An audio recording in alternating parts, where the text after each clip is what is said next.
Good afternoon, everyone. Can everyone hear me okay in the back? All right, great. Welcome, everyone. I'm Heidi Minzner. I'm a solutions architect for Dynamics 365 for operations. And I have my colleagues here with me, Sagita and Kishore, and welcome to the session on performance testing and validation experiences. So for today's session, what we're going to cover is the different aspects of the implementation project and things you should be considering in each phase of the implementation project from a performance point of view. We'll also take a look at some samples and some best practices on documentation of performance scenarios and tracking your performance goals and objectives. And then Kishore will spend some time actually going through some of the tooling that we have available to support you in that performance testing efforts. So from a performance point of view, really the point in which we should start thinking about performance goals, and what we are looking to achieve through our performance testing and validation should start in the very beginning of the project in your analysis phase. And part of that is defining, what are the goals, not only from a business process perspective or response time point of view, but also from just a measurable success for some of your perhaps batch processing and so on. So it's not always just about how fast is the UI responding from a user point of view, but can you also achieve your integrations or batch processes that you have ongoing in the system in the time that it's acceptable or within that batch window. Also, once your performance objectives and your scenarios are documented, and we'll go through, like I said, in more detail, as you move into the design and develop phase, you should have those performance objectives and goals in mind, so you're designing and developing systems that will meet or exceed those performance goals. Then we move into the testing phase, and this is where we'll spend some time going through some of the tooling we have available to help with the testing and the creation of the tests. And then, of course, that testing process might be iterative, so you might go through that testing, identify some areas that need some tuning, and then go through a retest exercise. And then, of course, as you go live, the continuous monitoring and maintenance of the system. And of course, there's tools from an environment monitoring point of view that can help you in regards to not only for us internally at Microsoft for monitoring, but also for you as customers and partners to monitor the performance of the system. So we'll go into each of these areas in a little bit more detail. So from a performance objective point of view, it's really important to identify what the critical scenarios are.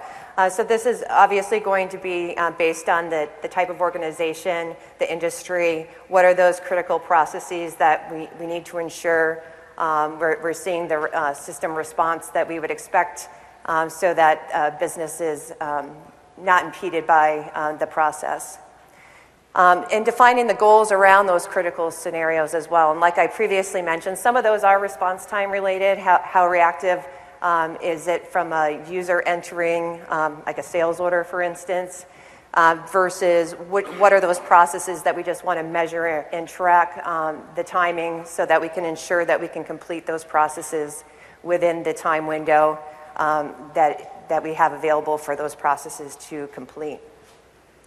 And important throughout the entire process is to document and communicate what those critical scenarios are, what are the goals that the business has related to those scenarios, and then communicate those, get agreement on those, and then after the performance testing, of course, is reporting back the results, and so that there's no surprises along the way.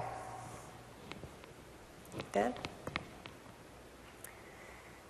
And of course, as part of the documenting the scenarios, we'll want to take a look at defining the load profile. And what this really means is how many different processes are we going to have running in the system concurrently. As an example, and I come from finance, so I'll use my a month-end processing example. During month-end, when your finance team is trying to close the books, do financial reporting, you still have everyday business activities going on in the system. So that might be an example of, what does that load profile look like for a process like month-end closing? You still have people in the system processing orders, producing checks. And in addition, in those times of the month, you might have more frequent balance updates, financial reports running. So some of those are, defining that load profile and how many concurrent users will be in the system, what activities are going on at the same time, so that when you're testing those critical scenarios, it is, it matches the needs of the organization and what's expected usage of the system. As far as the scenario characteristics, this would be when you're defining, and this goes into the second point too of the data volumes. It's not just about the volume of data that you're testing with from a performance point of view, but it's also the proliferation of data. So for instance, if we go back to that sales order example, you might load the system from a starting point with sales orders that have 100 lines, and what's the percentage of sales orders that come in with 100 lines versus 50 lines versus 25 lines, and have some proliferation of that data to mimic a real-world scenario from a customer point of view. And so defining all of this information up front and what that's going to look like, what are the transactions that will be part of the test, what is the load profile, what are the acting users doing in the system simultaneously, and then communicating these scenarios ahead of the testing in the design phase of the project, so that everyone understands and can contribute to what those critical scenarios are and what the expected results are. What does the data volume look like? One of the tools that some of you might already be familiar with that can help you in the beginning of the process to identify some of these volumes is the subscription estimator in LCS. It's not only used to help us, determine the sizing from a production environment point of view, but it can also be used to help you in the analysis phase of the project. And in fact, it's a task that shows up in the analysis phase in lifecycle services for you to determine what are my master data volumes, what's my peak load from a transaction point of view per hour. And that's an important metric to capture, because as we go through the performance testing and validation, we do want to test for those peak scenarios of what's the highest volume that we would expect in, say, an hourly basis, just as an example. So you can use that tool as a benefit in the beginning of the project. You can update that subscription estimate as you're going through the project as well. So just because you have one loaded and active doesn't mean you can't make changes to it. You certainly can. But that's a good way to capture that information through the analysis phase. So now Sagita's going to walk through just an example of the defining the scenarios and the performance objectives through a couple of tools or samples that we have put together just to provide some context to the discussion on the slides. Okay, yeah. Good afternoon, everyone. So as Heidi mentioned, the best way to learn and understand what we are speaking about from the theoretical perspective is just through example. At least that's the way how I do learn. Before we move into that example, I wanted to highlight a couple of things that Heidi had talked in the slides. So first of all, as we often see in the projects mistake that is being made, that performance testing is being left as something as an afterthought to the end of the close to the go live date around the testing phase, where sometimes it's already too late to make some of the adjustments that would make those experiences way better. And at the same time, implementation team members and stakeholders, they don't have a common understanding and agreement what actually are those goals that will help me to say, yes, my system is performing as the way I was expecting it to be performing, and my implementation this way is successful. So for that, it's really important to start performance testing activities, performance-related activities in the analysis phase, and it is not technical, not only technical task as a lot of people are thinking. Oh yeah, performance testing, I don't know anything about it, I don't want to care about it.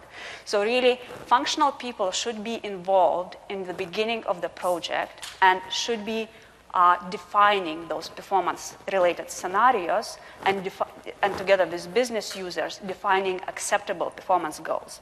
So example that I have, what we are going to walk through here is, it is just, let's say we have a customer and sales and distribution, right?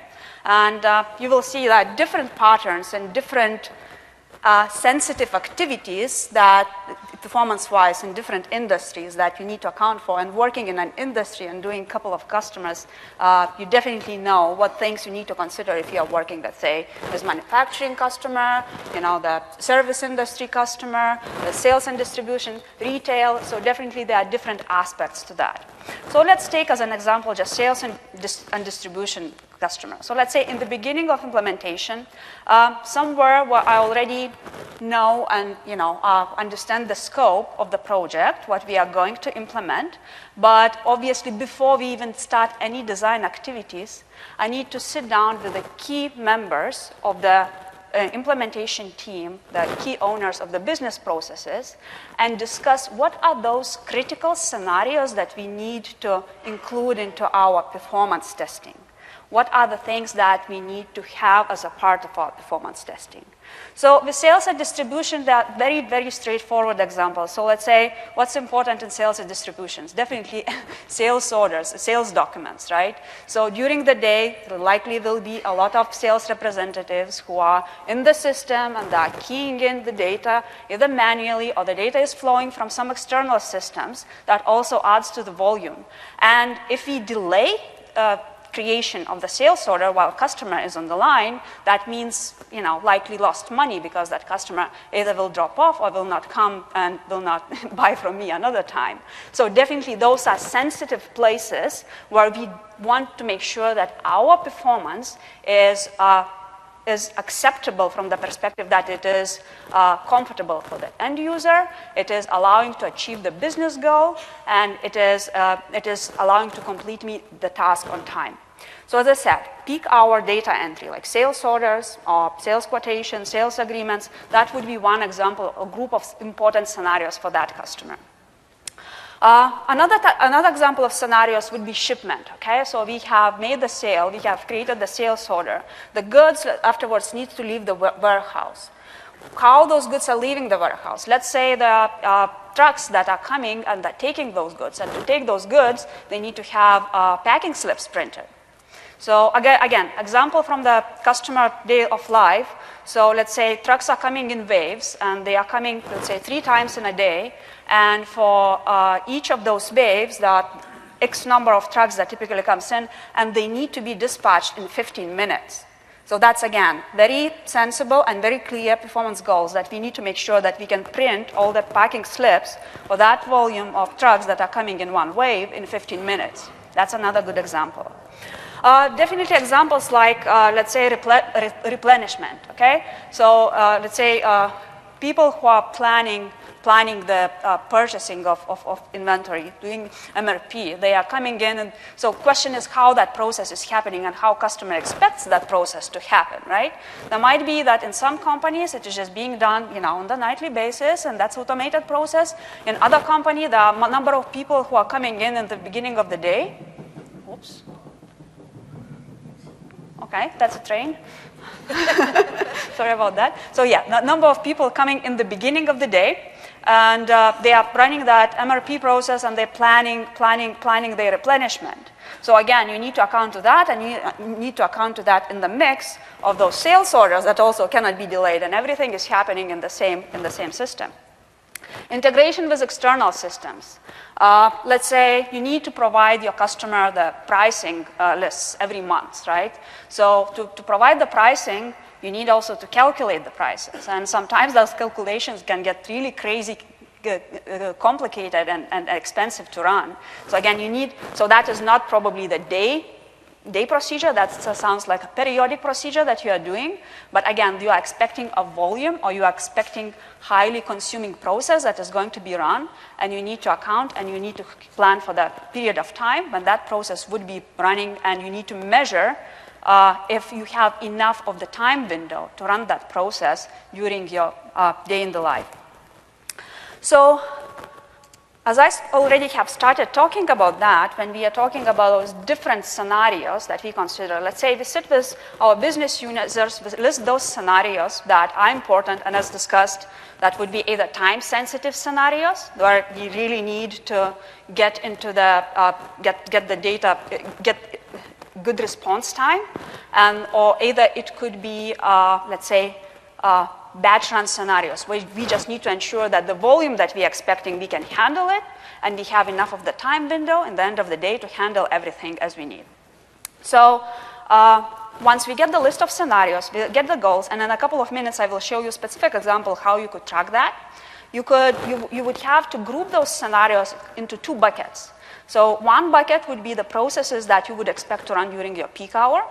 And another bucket would be the processes that you potentially will run during night. So that would be like batch processes that you would be running. For the first set of processes, what's important about that you need to measure response for those processes. In the example that we just discussed, we discussed that sales orders will be run during the day. Shipments would be run during the day. Let's say customer invoicing maybe will be processed during the day as well because it's important. And let's say the price calculations, vendor invoicing, some other tasks might be running during the night. So you would be putting that into a separate bucket that would be running during the night.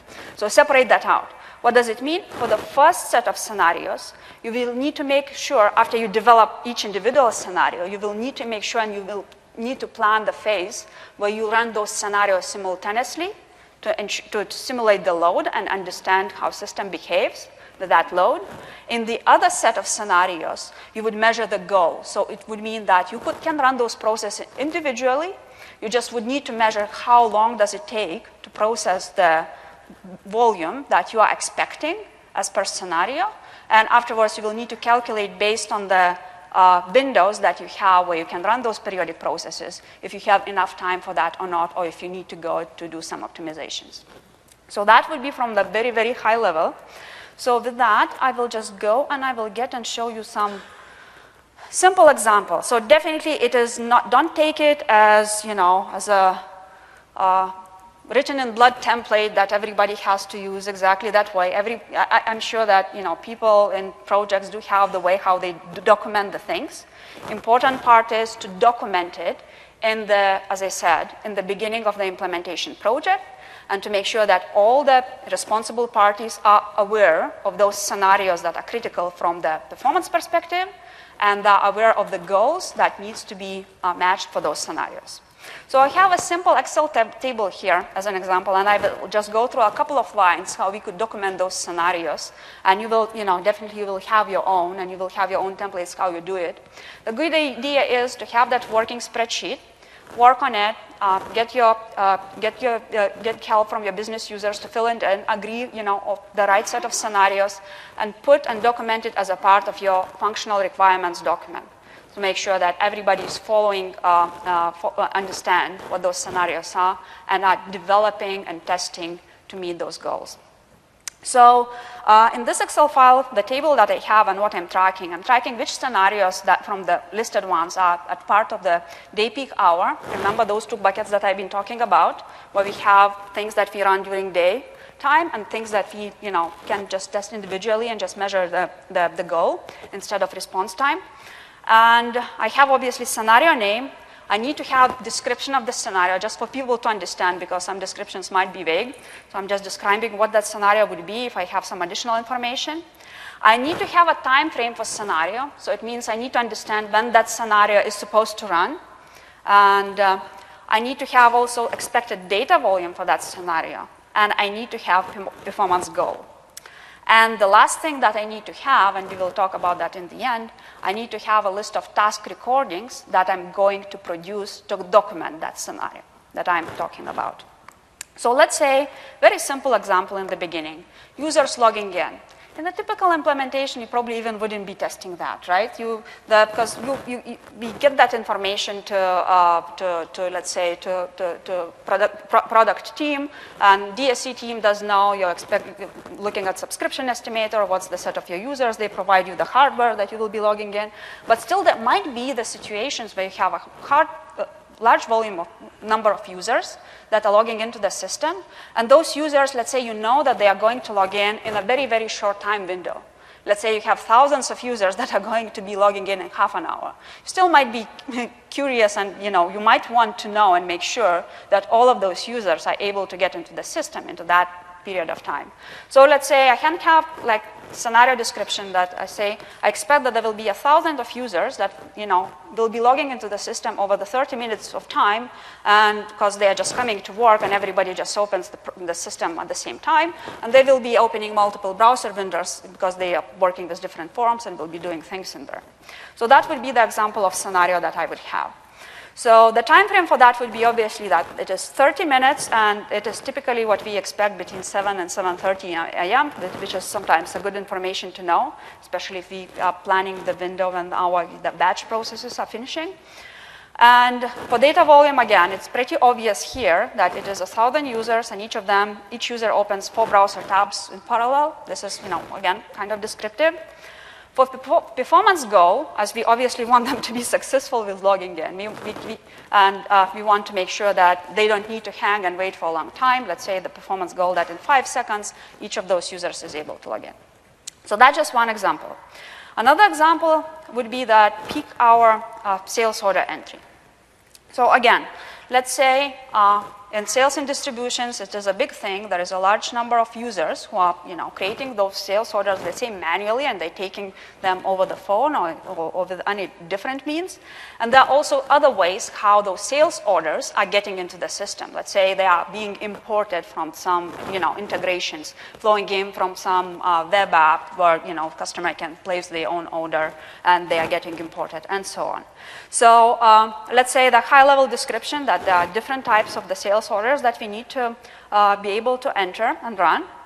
And typically the peak for entering those sales orders, we know that it is 1 hour, and it is happening usually Monday morning at 8 a.m., right? It is an example. And if you will manage and test for the peak hour, then you will be confident that your system is able to run on non-peak hour as well.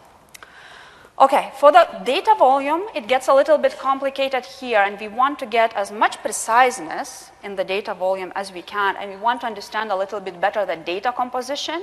In that case, we are expecting high volumes of data. So in this example, I do know that people typically enter, let's say, 10,000 lines per hour manually, and the typical sales order varies. Most of them are just 1 line.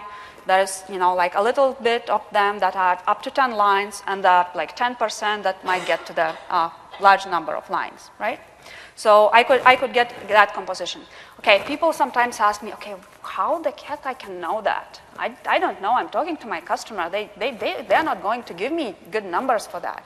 There are different ways how you can mine the data. So the existing systems probably that they are moving to when you are implementing, because they are handling those volumes, they are not doing that manually anyways.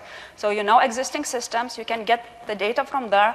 You can get developers' help to mine the data and to see historical transactions and see what was the time window and what was the pattern of those transactions. But important thing is that you provide as much information as you can for developer in those sensitive scenarios that developer can know, and they can design the processes that, and let's say extensions that they would put on sales orders the way that it would account that, let's say, majority of those manually entered will be with low volume, and there will be just few which will be high volume. Because there are some certain decisions that you are making in code that highly depend on those type of things. Okay? So again, you are setting performance goal, and again, that performance goal could be both ability to handle all the volume that you define in a specific time window, and for manual entry, what would be response time that you would expect that user is going to get. And let's say in this example, I'm listing a set of task recordings that I expect to produce as a result of my performance goal setting, which will document how do I expect those scenarios are going to work. Because technical people, they obviously, they potentially know a lot about the system, but sometimes they don't, and you really don't want to be vague and just describe in high level sentences how the process is going to look like. The best way to document that is using the task recording. How many of you are familiar with task recordings? Okay, the majority is, so we don't need to go deeper in that. This is an absolutely awesome tool that is highly recommended and can be used in performance testing in a very successful way, and Kishore is going to talk about that as well. So, and the third line that I have, I already covered that probably a little bit in the slides. So the third example of shipping goods, where we need to print those packing slips. And let's say, again, business-driven requirements, we know the loads that are typically coming into our warehouses. We can define that. And we know the typical, that according to the business rules, we have just 15 minutes time window to dispatch those trucks, and all the printing needs to happen in that period of time. So those are just a couple of examples that I have just to get you thinking once you are getting into analysis phase and once you are thinking about what you expect from the system performance-wise. First of all, make sure that you do that activity, and second of all, make sure that you list those scenarios in any way. Be very precise and clear about the goals that you set, and be also clear about the data volumes and about the timeframes. Another thing that I wanted to show you before we move on to the more technical part, and Kishore is going to show how to do that testing after you have planned it, is another thing that functional person should help technical person and should provide during the implementation as a big to do successful performance testing. So when we are running performance tests, there is a high difference if we will run those performance tests on empty database just with configurations, and you might get completely different and unpredictable results if you will run it on a more realistic data composition, right? So what is the good thing to provide for technical people who are designing and afterwards will be running performance tests is the expected data composition, at least on a very, very high level. We ask for that mandatory in any project and the subscription estimator, right? So very high level, we already providing those things in LCS, and every implementation project has to define, what is the peak hour of your, let's say, sales orders, peak hour of different types of transactions, and so on. So high level, we ask for that mandatory. It's a good idea to think about that and to provide some more detailed information around it. And again, just a little example that I have in the same spreadsheet. There might be a difference, again, when we are talking about what I have right now and what I'm expecting to have in my system, let's say in a couple of months or in a year, and I want to make sure that my system is performance for those goals. So essentially, I would like to have two sets of numbers. I would like to set the numbers for the situation as it is today, and I would like to have the set of numbers how I would imagine that situation is going to grow over the time. So definitely we want to know the number of legal entities, and there is high difference when you are running performance tests if you, whatever you model it is, on one legal entity, and you just test that in one and you think, okay, I'm good. But as soon as you get 100 legal entities, which is definitely the case in some implementations that we have, your performance, again, results might be completely different. So you want to understand how many legal entities you are going to have. You want to understand your master data and at least main things that you have there. The set of users, both as you have today, as you expect to grow over the medium period of time. And you potentially want to have a distribution of those users, and you want to understand, like in this specific example, we are slicing and seeing both for situation today and the target situation, what of those legal entities are large? It means a lot of users are logging in there. What of those legal entities are medium? What of those are small? And what potential numbers do we expect per each of the legal entities? So this type of information, this is an example. There might be different slicing that might be interesting and important to understand. So make sure that during analysis phase, you also talk to those technical people once you know some of that situation and you agree what additional information should be put together to make sure that we have a good framework to our performance testing. And as I mentioned, obviously get the list of those task guides, record them, and hand them over to the technical person, as Kishore is, to whom I'm going to hand over right now the presentation, and he's going to show what he would do with those task guides after he knows those performance goals and what he's doing to do further with that. So we've been going through sales and distribution, little example. So we will just, let's say I have recorded the task recording for manual entry of the sales order, and Kishore is going to talk a little bit more how he can leverage that to create the automated test and test the performance for this. Do you want to switch right now?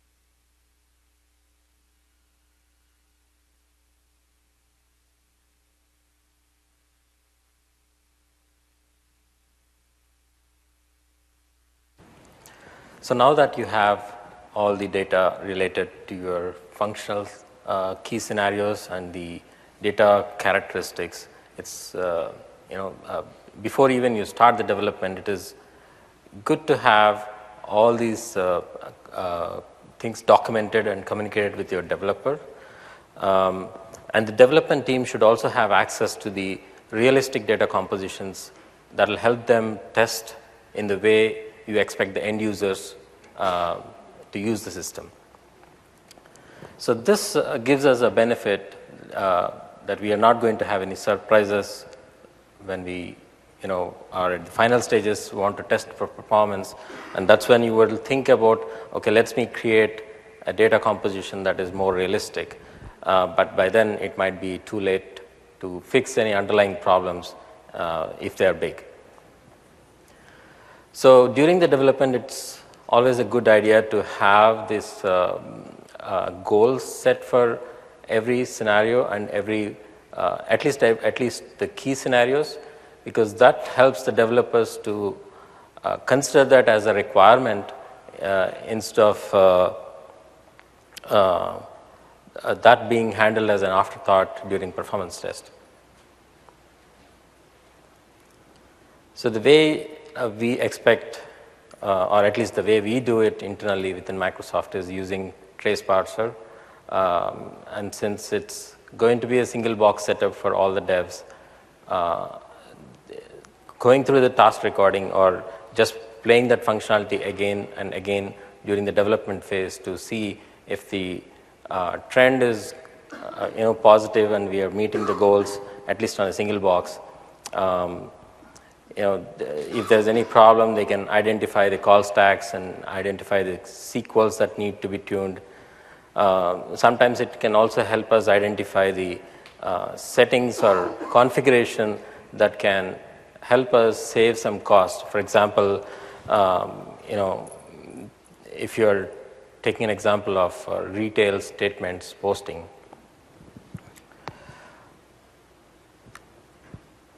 Just hold on. I think there's no power in this.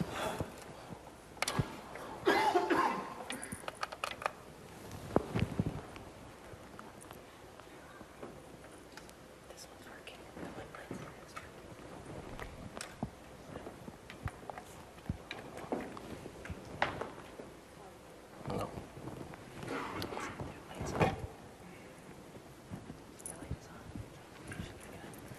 Okay, good. Maybe a false message.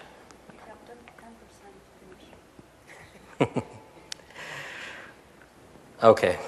So I was talking about traces. So the traces, the example that I was talking about is the retail performance. There is an option there which helps you aggregate. The end result is going to be slightly different, but functionally it's almost same. So if you're taking an example of grocery store where they sell some items more often than others, for example, milk or vegetables, and a lot of people walk in with as cash payments, right? There's no loyalty or anything. So in this case, it's probably more performant if you want to just summarize everything or aggregate everything and post a single line for milk or vegetables instead of individual sales. This we can find when you're posting on a single dev box and see if that configuration can be enabled to save some cost.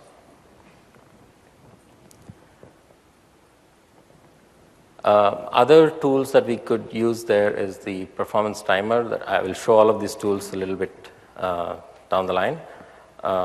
What this gives is like you are running a manual test and you see that there is performance issue. All you need to do is pass on a parameter called debug equal to developer, and that gives you more details on what's really going on, where the time is being spent, and even the call stacks. I don't think it's working. I'm getting a low battery warning here.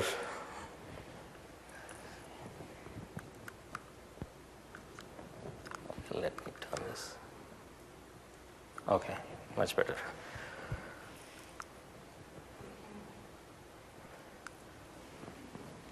So there are various aspects. What I see is that some customers are focused on only integration, some customers are focused on only batch performance, some customers are only focused on online user or interactive operations. But it's good to have a complete profile of all the key operations, including reports and integrations and batch. This gives us a profile that can be used later on to see which part of those are critical for me to validate during the performance validation phase.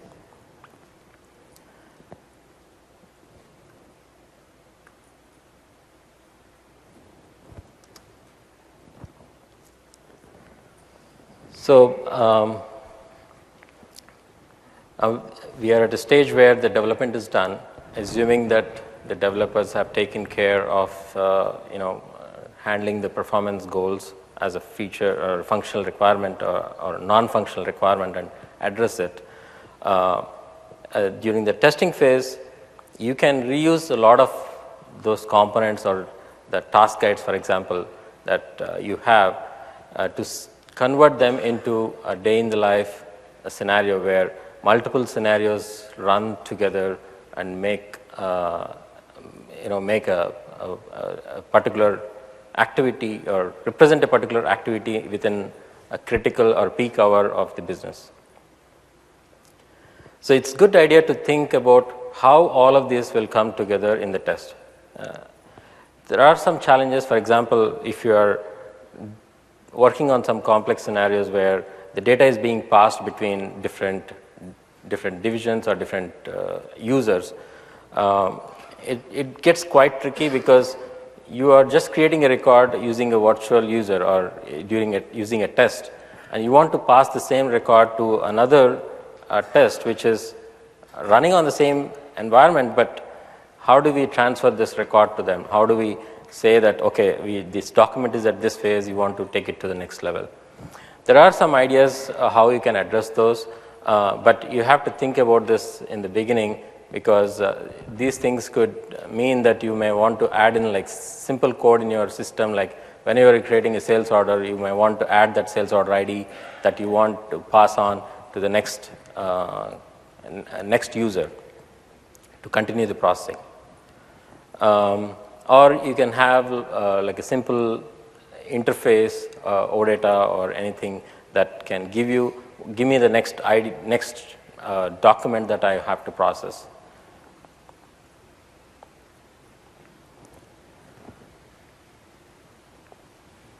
So once you have this design ready, the next step is to actual creation of scripts. And for that, if you've seen a tool called PerfSDK, it's kind of tricky to use, or I would say it is easy to use but tricky to set up. But let's assume that it is in a working condition. All you have to do is take these task recordings and just import them, and they get converted into working scripts. Of course, they are they have hard-coded values, and they have hard-coded, not hard-coded, I would say, very static flows. For example, if the recording was to create a sales order with 5 lines, every time you run that test, it's going to create only 5 lines. But if you can peep into the code and see there is a pattern between every line that you create. If you want to change it to add a functionality where line numbers vary, or if you want to pick different customer, or if you want to change the item IDs, or if you have very complex requirement where you want to handle, let's say, 80% of my sales come from 10% of my items, and 10% of my sales come from 30% of my items. This kind of behavior can be implemented if you just look at the code and see what part of that code is handling what part of the functionality. Data is also going to be important in a way that if you are working on the customer data set, it could have very random patterns in it. Or if you want to have a synthetic data, you have complete control over it. So it's easy for you to determine how my or the master items look like, or what kind of series belong to a master item versus something with the variants, or what series of items belong to my hot items that we sell more often. All this is in your control, so you can actually use different patterns for these items or for these the IDs of those items to help you later on during the automatic picking of the input to achieve whatever functionality or whatever distribution that you want to achieve when you run the test.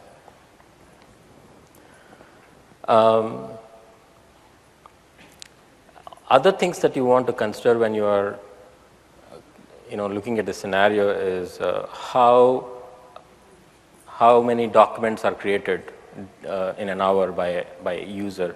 Sometimes these things are very fast, like for example, if you are looking at a call center setup, they want to quickly be done with you and move on to the next customer. So their rate of entry is much faster than someone who is doing it leisurely at a work environment.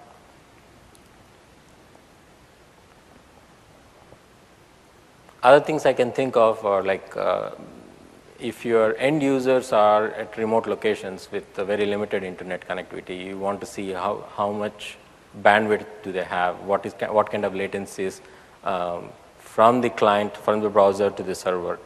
How do we simulate that? How do we represent that in the test so that we can finally at the end when we get the result, we will know what kind of experiences will those users have.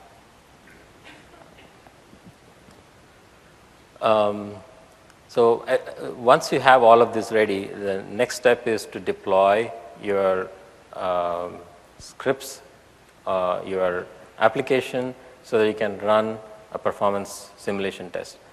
Now, there is a sandbox, there are multiple sandbox environments that you can pick from, and that list is going to grow. But basically, we will help you out if you have your usage profile ready. We will help you out with that choice. And in fact, these results will help us even during the deployment of your production environment, because we have characteristics that help us, or that is at least representative of your production usage on a sandbox environment. And sandbox is almost like production, just in a slightly smaller scale.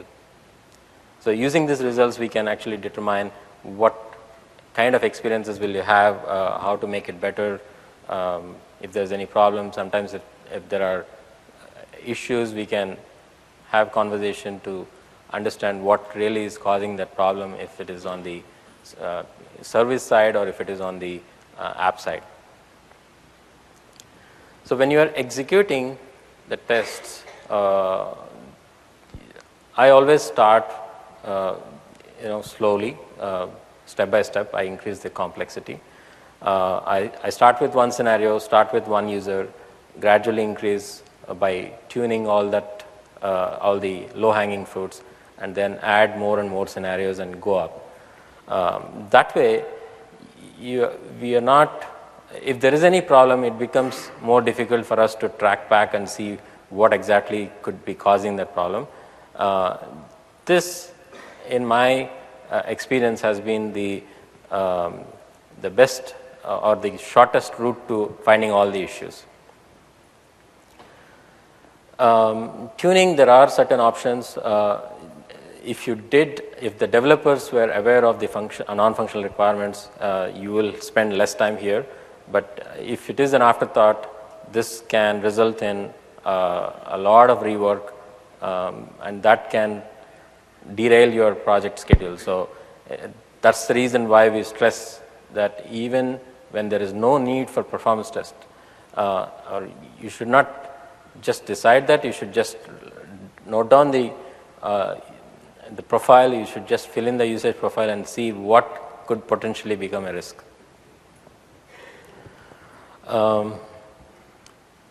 Obviously, reporting is an optional thing because it's a cloud service. You may not all of this information is relevant. For example, resource utilization. But if you have this documented somewhere, at least it's not going to be an exercise of reinventing the wheel if you see a problem later on. Moving on to the tools. Task recorder is the first thing you would start using. That's when the functional, PMs will document, record, and share these with the developers.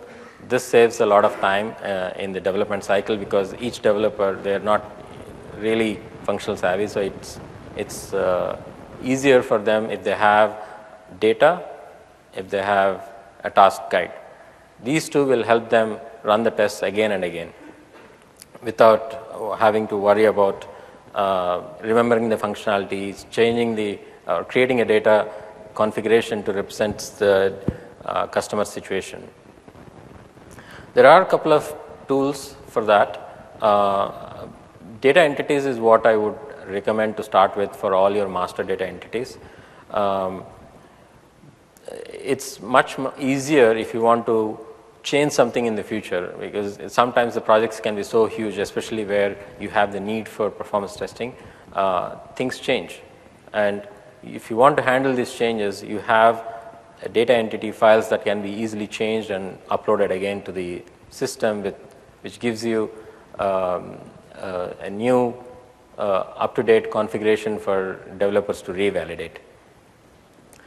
Data expansion tool is something that was there all the time, but it was never exposed. I see it now. If you have some time, explore it, because it's an awesome tool to explode your database volume, especially for transactions, to any size you want very quickly. Let's say you want to create 6 months worth of historic transactional data. It's just a matter of a week's effort to right from understanding what volumes you want to generate, what transactions that would be, and then to have the data ready in your database.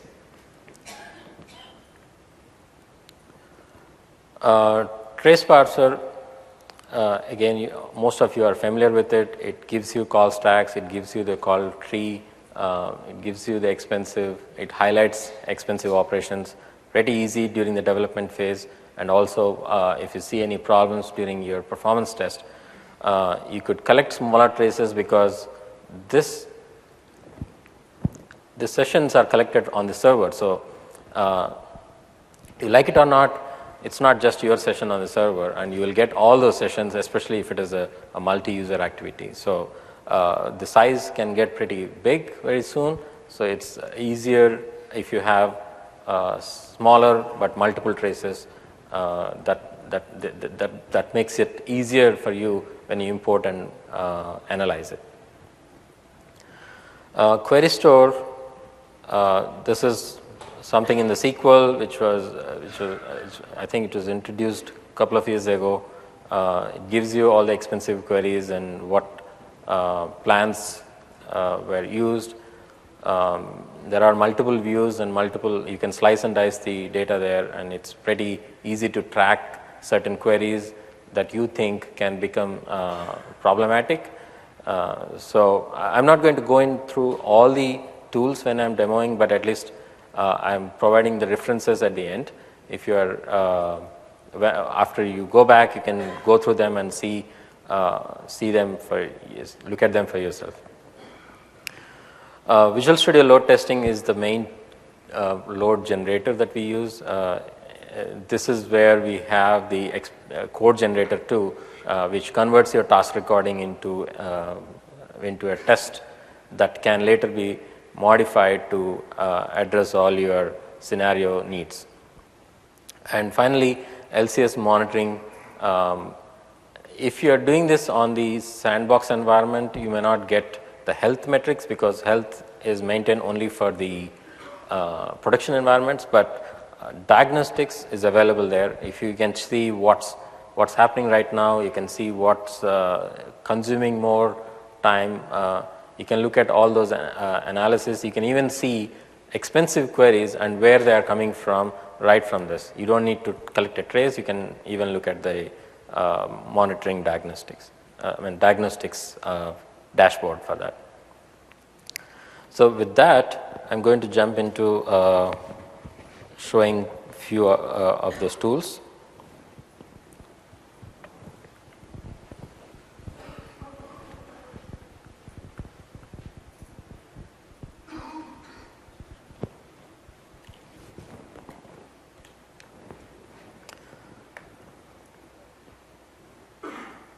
So I'm not going to show you the task recording and the import part, but once you import the test, basically you import it using an add-in in the Dynamics 365. This is a typical dev box that we deployed from LCS, and on the Dynamics 365 menu add-ins, and you will find this create C# perf testing from a recording. You just have to pick the recording path, the path for that recording that you saved, the project to which, the Visual Studio project to which you want to convert this script, convert that recording into a script and add, and where your main perf SDK folder is. Once you import, you will see a standard, a class with standard methods. Some of these methods they need to be slightly changed. I'll show you what needs to be changed here. One change I have done to get this working is adding this tools.uihelpers.core. Other change I made is this adding this client equal to null and commenting this code. Yeah. How do I do that? Oh, in the.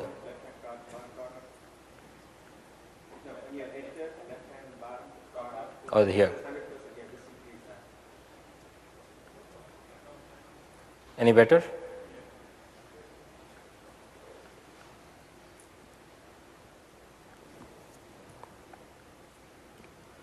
And I'm not sure if this was, I think this comes commented out, and this is a section which I added to reset this. I mean, it's not required to run it on a dev box, but when you are running it on a load test environment or a Visual Studio Online, you want to reset this test route to a location where you are running the test. That's the reason why you want to create this.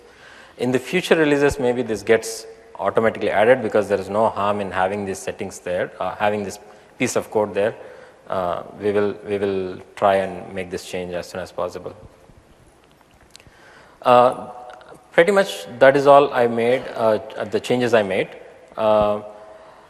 The method that is interesting is this setup data. This is where we set up, we have the variables for all the data, custom data that you entered while recording the test. This is a sales order scenario where we opened a form, we entered the customer ID, we added a new line, we entered the item ID and quantity, and we pressed save button.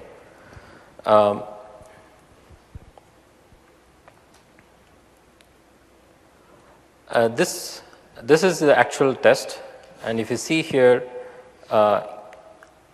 each of this is a control, a form control or a button control, and there is an action on it.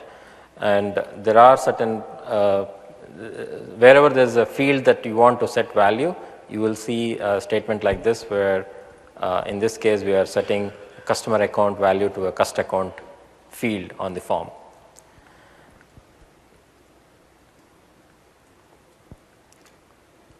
This is a line creation section. Now, we added some timers here. This is up to you whether you want these timers or not.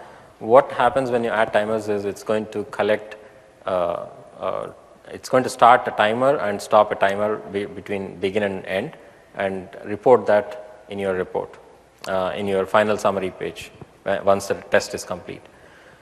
By default, you will also get some timers. They are called detail timers. I think it is disabled. The top section which does that is this. What that shows is every request that is going from the client to server is automatically tracked for the response time. Now that gets too overwhelming if you are running like 10 different scenarios. Because there could be hundreds or even up to 1,000 requests when a lot of users are running a bunch of scenarios.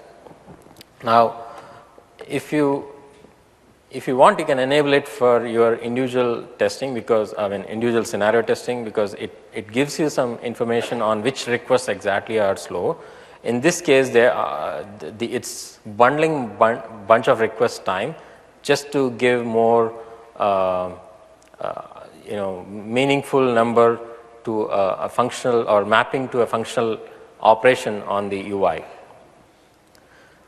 If you remove this, then it's all Greek and Latin, difficult to understand what request it is, but still it at least tells you whether in a typical 1 hour of operation, what percentage of user requests are running slow. For example, in our test, we have seen that hardly less than 1% of the operations are slower than 1 second.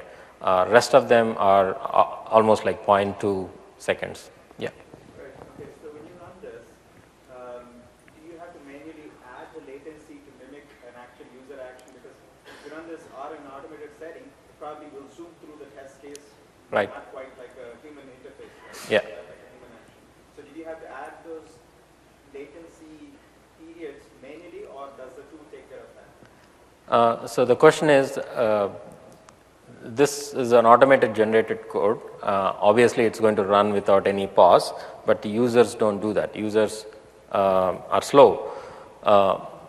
Did we do anything in this code to delay that or introduce that delay? So the answer to that is no, but it is definitely needed. And the way you have to do that is, remember I was talking about how many you want to know, and you're recording the scenario, you want to know what document and how many users do it, and what is the number of documents that a user creates in an hour. Now with that information, you can say that you want, it could be like, let's say users are creating sales orders. In a typical sales order scenario, call center scenario, there is no gap between individual operation. But if it is something where you are doing your math on the table and then entering the data there, you have it's going to be slightly slower. So depending on that, you want to add more time or less time. Another thing I always try is, let's say you have a large scenario where you are creating a document, you are also posting, but several layers of posting with different users. Now, if it is not very secure or if security policies are not very complex, you could even decide to create a single test, because it's going to save a lot of time in transferring, in identifying how do we transfer the document ID from one user to another user. Instead, I can just decide to create one large test, do everything in that. In such a case, I can introduce more time between those postings to simulate a large wait between the document being transformed from a new draft document to something that is posted. So the way we introduce what we call as think time is by adding sleep inside these methods. Now, those sleep methods, if you are going to put them within the timers that you have, you will see wrong results, or at least not so accurate results, because the time is inclusive of all the wait time, which could be random. And never try a constant value, always generate a random value between 1 and 20 seconds or whatever works for you. So that's this. The script, and you can expand it. We have several projects which have like 20 and even more scenarios doing all these complex variances to simulate a real scenario. There are a few other things that you have to do. They are all documented in this blog, Perf 103. It is slightly outdated because I see in update 4 they made some changes in the SDK. So the screenshots might look slightly different, but the overall steps remain same. Basically, you are creating a recording, you are generating a script from an XML task recording guide. Then you're downloading a driver for your web load driver. Then you are creating your own certificate, because when you want to, it's fine on a dev box, but when you want to take this to a multi-box environment, you want to have that trust between these two environments. So on a sandbox environment, you have to install this certificate on all the AOS boxes, so that the load generated from the load test, Visual Studio load test tool is actually understood by the, or authorized by the AOS.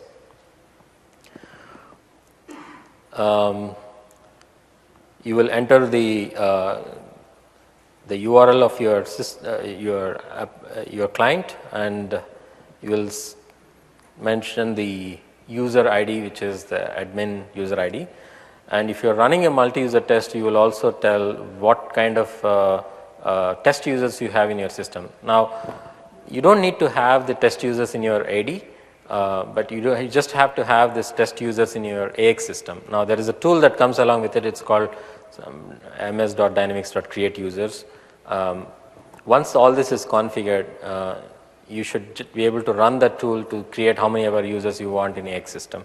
Now, the same pattern can be used in this section here in the config file. But one thing you need to remember is that the names should always be with a prefix and a number at the end. And whatever you provide here, it will be used by the tool, the user creation tool as well, to create those users. Yes? Are there any canned scripts that mimic standard business processes that, like, say, for example, a client is brand new to AX, they have no idea what the process looks like to begin with, but they still want to be able to test for performance. Mm-hmm. So instead of having to walk through manually the entire creation of the script, go through task recorder and import it and whatnot, Yeah. can you imagine a situation where there are some canned business processes that already have ready-made scripts or XML files that they could just import and start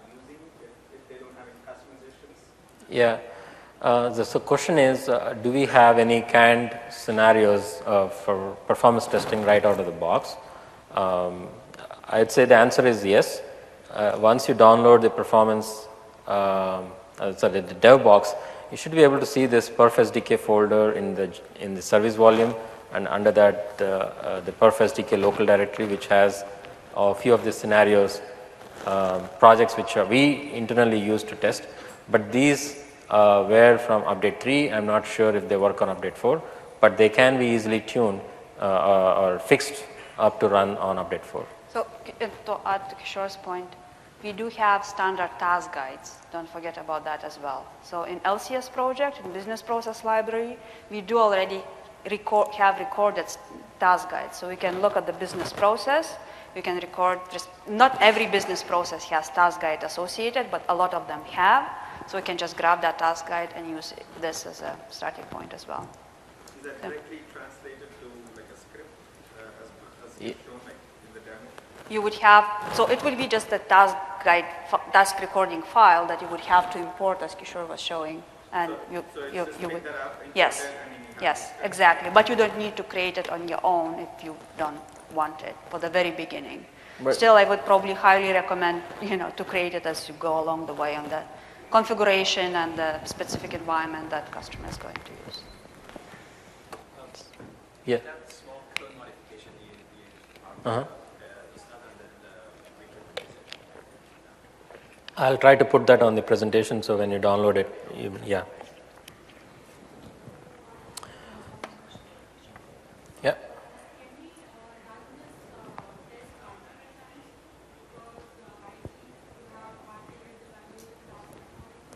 Yeah, so it depends on the scenario. The question is, can we run any script multiple times? For example, if you're creating a customer and if that is a test where you hard-coded values, obviously you cannot run it more than once because the customer is already created unless you refresh the database.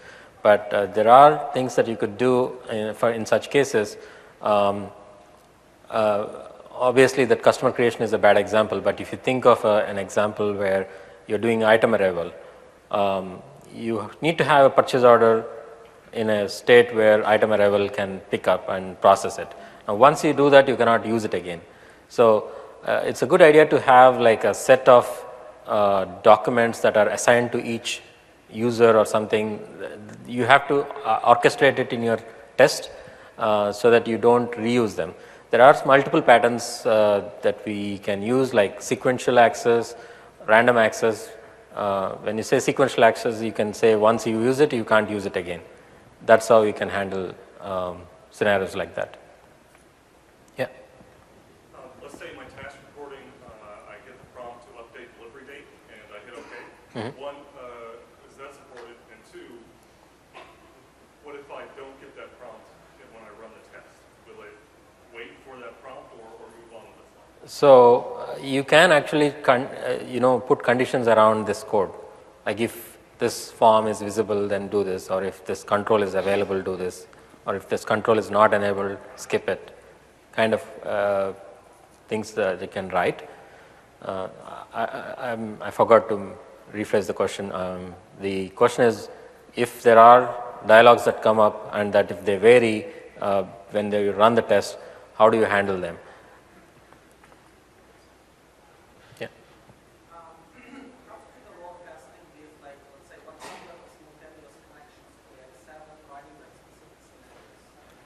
Sorry, I didn't get your question. Can you please repeat it? Yeah, so how to do the load testing with like 200, let's say, simultaneous connections? Few hundreds of users, you mean? Yeah. The load test tool, the Visual Studio load test tool, I'll show you in a few minutes. You can actually test any number of users. I think you just need the number of licenses to a particular license to run so many users. But you can run any number of users that you would like. It's up to the resources that you have to handle so many users. Yeah. So we are running out of time. I want to quickly show you what the experience is going to be. If you run this as is, it's going to run in a single user mode. It's going to open up the browser and run the stuff. I'm going to do that. This is the load test file where you pick the test that you want to run. In this case, I'm picking the sales order test. And there is another setting here which in the Solution Explorer, again, this is explained in the blog. There's a deployment section where you want to deploy your certificate and how to install that certificate, other components that are needed if you ever plan to run this on a remote machine. If you want to generate thousands of users of volume, you can't do it on your dev box. You need to have online virtual agents to drive that load. But we enable it in any case. But there is another one. If you see the last line here, this is a setup command. This is a simple batch script you will find in this location. In the setup and cleanup scripts area, if you mention that when you are running, you should mention that when you are running this test on a remote machine. When you do that, it's going to kick in this process before actually starting the test, which will install all the certificates needed and copy all the files there. So for now, I'm going to run this as a local test and see how it's going to look. I will start the test and show a few things.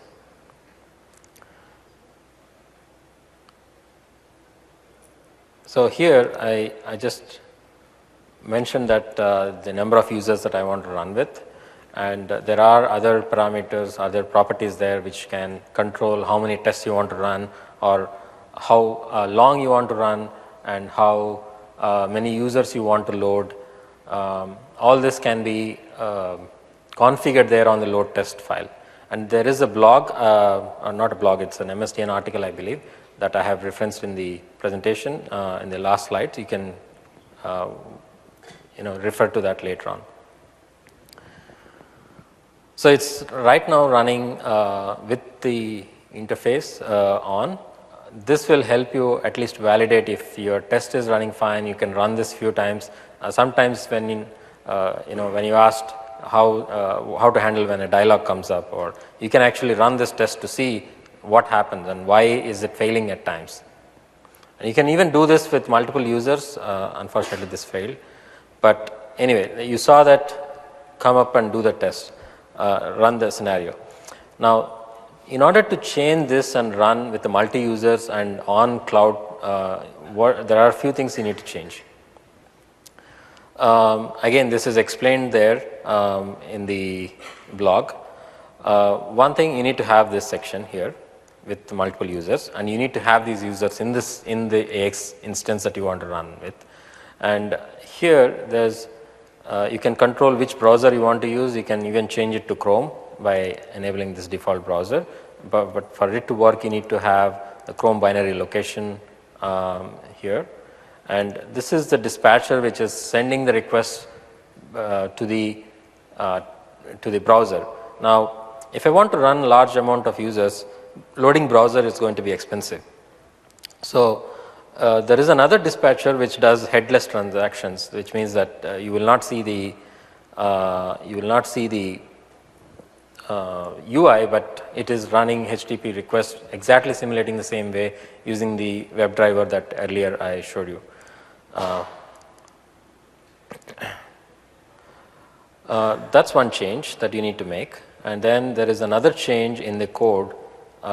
It's a simple change. Again, this is explained in the blog. So this is the default dispatcher. If you are running single user, you just comment this code and run with at this dispatcher. Now this will create use the other dispatcher. The way you instantiate is different. That's why there is 2 lines of code. We can even automate it by having a little method to do this for us. Then in the test settings that we saw earlier, we have to enable that setup script to run on the server. And this is the same setup file that we are adding here in the deployment, the last file. So I just put that file here and apply. And here in the general section, right now this is marked as to run on the local controller. I'm going to run this on the team services, that's Visual Studio Online. Now, I already logged in with my account, and my account has some few minutes that I can use. This is not completely free. You can, with the free account, you can actually try up to 60,000 minutes per month, 60,000 virtual minutes. So you can run smaller tests multiple times, or you can have, if you have multiple users, you can switch the context and run multiple tests. Now, in the interest of time, I'm not going to wait for this entire run to finish, but because it's going to acquire resources on Visual Studio Online and run it. It's going to take a few minutes just to initialize everything. But at the end, you will see the same summarized report that you could download into your machine and view the results. A few other things. Let me go back to the presentation to show you. So the data expansion tool, search for data expansion tool on AX. You will find it in the system administration. Trace parser. If you search for trace parser in the dev box, you will find it, and this is how it is.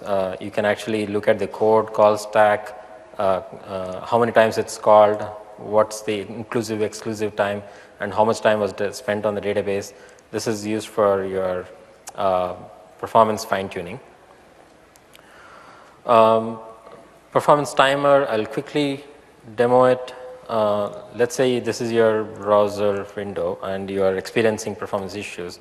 All you have to do is at the end type in ampersand debug equal to develop and start using your client. It's going to be there, and the cool thing is it'll start showing you the time taken here, and you can even drill into that to see where the time is being spent and what layer, how much time, including what SQL, expensive stuff. It's just a summary, but it will give you some idea if it is something big. Usage profile, the next stage, now you're done with testing, fill in the usage profile, re-evaluate your needs and volumes, request for deploying the production deployment. This gives us, at this stage, if you could engage with us, any of our SA team members will be happy to guide you through what kind of environment will be suitable for you, or what we will review your performance numbers and see what is best for you. And once you are live, look at the LCS monitoring and LCS diagnostics. There is a blog on the net, and there is also a session yesterday. You could watch the video to see how we can use the information there to figure out performance issues and maintain the system performance. So with that, it's almost over now. You want to take over? Let's go to this slide. Yeah. Oh, I'm sorry, the final slide. Yeah.